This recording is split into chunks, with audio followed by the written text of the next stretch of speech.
it's been reported that Walmart is going to start buying and selling used games. Yeah.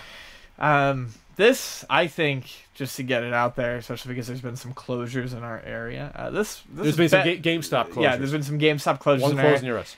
This is I don't. Look, it didn't work for Best Buy, but Walmart has way more money behind it. This could be very bad for GameStop. Oh, yes. Why? Because here's what happens when you work in a buy-sell trade business, okay? GameStop should be shitting their pants. Small places like us, Luna Video Games, can give more and charge less because we have less overhead. So our profit margin, even if it looks different on paper, is actually bigger, okay? Mm-hmm. And then something like Walmart, they just have all the money in the freaking world to throw at this stuff. So even if it's a small loss for them, if it's getting new customers into their store for new reasons, then it's going to make them more money in the long run. GameStop is in this horrible, nebulous middle area. Let's back up and say what exactly they're doing. So it's going to be, looks like, newer systems.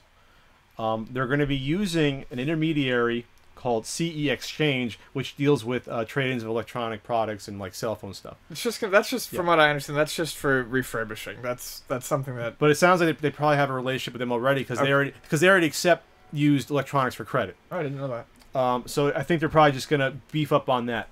Yeah, the trade-in plan. This is from New York Times. The trade-in plan is an expansion of a program through which Walmart gives customers credits for used tablets and smartphones that they can apply to new devices.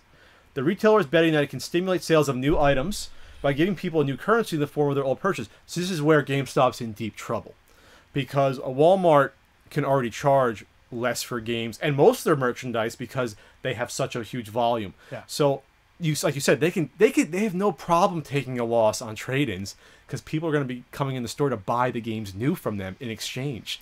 It's like, well, they're taking away a double market because they're taking away games from GameStop that are going to be put on the shelves that are no longer going to be put on the shelves, and plus they're getting those new game sales back that GameStop's not going to be getting. Well, and the other thing is, and this is the big thing, and this is where it could have, when Best Buy started doing it, it could have been dangerous, but Best Buy is just in too much trouble. Like crap. Well, yeah, no, Best Buy's run like crap and it's in trouble, but this is the big thing. At Walmart, you can take your games in, trade them in for credit, and you don't have to use them on video games. If you want a new TV, trade in all the old games you're playing and put them towards a new TV. Sure. At GameStop, you can only trade in for whatever is in that store, so you're feeling limited. So it's one of those things where, you know, people who trade in games and then they go, well, I guess I'll take credit because it's the better deal. And they look around, they, you know, kind of find something they want. They're more likely to possibly go to a place like Walmart where, shit, you could use it on toiletries, you know? I mean, yeah. I don't like Walmart, don't get me wrong, but I'm just saying that to Joe Average, taking your games to a place where you can use the credit for groceries and televisions and clothing as opposed to just more games is big. It's sort of, I mean, people knock Walmart because they put smaller stores out of business. If you look on the capitalistic side, they also employ a huge amount of people. So it's like, we put mom and pops out of business, like GameStop put lots of mom and pops out of business, which again, well, I'm not going to shed a tear if GameStop goes under, since they put most of the mom and pop stores out of business, and they have some weird practices themselves. But Walmart's now one-stop shopping. And Target's sort of the same way too, but Target's a smaller degree. But Walmart now, you can go to Walmart, buy your electronics, do all your food shopping. You can go see doctors. A lot of these even nurse practitioners are going to be in Walmart in the future. You can go get a medical checkup and get your eyes checked up. It's literally going to be like your one stop for everything. And why isn't this not a natural progression? Use game sales. Why not? Game sales are huge. Why wouldn't Walmart do this? Yeah, I find the Walmart entity terrifying, but I mean, it makes within the world of Walmart, it makes perfect sense for them to start taking used games and selling used games. Yeah.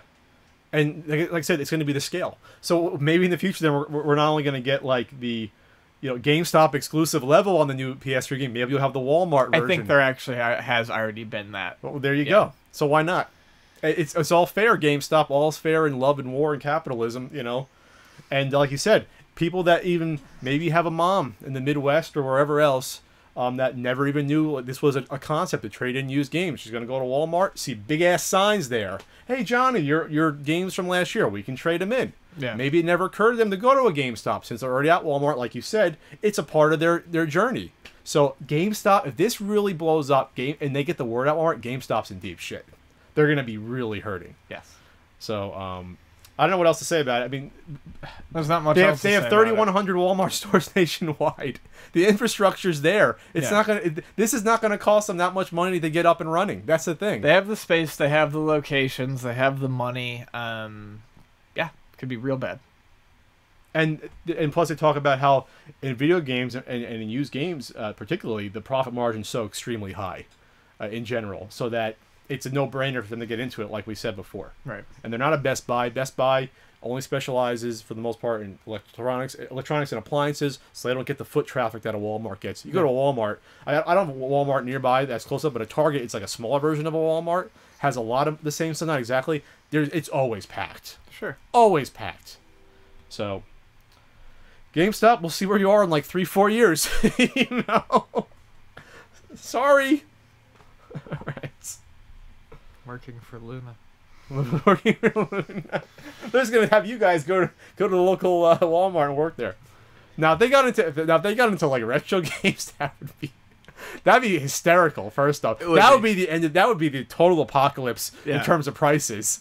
Can you imagine that if a big retailer like that got into like NES games or whatever? I'd have well, to. Wasn't it that Toys R Us was thinking about doing that for a while? To some degree, about having trade-ins for old games, and they were taking them in, but then they were giving them up to some nebulous third party to sell. And GameStop, I mean, that was always a rumor too.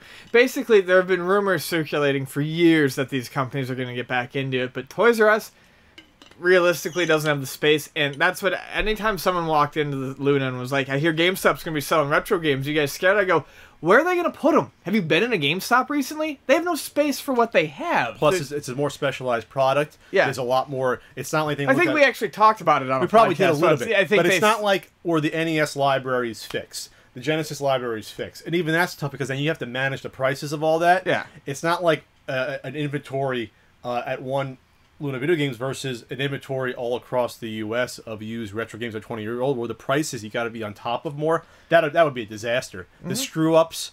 Trying to manage a nationwide system of used game sales, it sounds just horrifying. Well, that's one of the things that I thought about too. You know, modern games, the prices are fixed, and the way they drop in price is easy to predict. You know, and you don't have to really worry about rarity or anything else like that. I could see so many GameStops getting hosed on selling something for like $20. Like at least initially $20. That should have gone for a lot more, or on the opposite side, they just overcharge. They just overcharge on everything to cover their asses. The best example I just had before I think GameStop bought about was in the mall. What was it? Software Etc. Software Etc. And the other, I'm talking like early 2000s when it was still around. It was Babbage's? No, it was Computer Store. Egghead? No, even a little bit later than that, where it was like Software Etc. was still around in this other store, which could be still around. That they had some used games with like a sticker on them. But they would be charging whatever, like you said, they'd be charging like $5.99 for Super Mario Duck Hunt. And this is like 12 years ago. They'd be charging that much. Or they really don't know what the price of the game's at. Yeah. They're just slapping almost an arbitrary price on them. And there you go. We're just selling it just to have some sort of inventory. You know. So, GameStop, if this really comes to fruition, this could be your death knell. You already closed a bunch of stores, GameStop. You might be closing a lot more. You'd be joining Radio Shack and closing up a bunch. All right, we're repeating ourselves. Let's move on. Hey, they screwed up my Funkoland experience. I don't care what happens to them.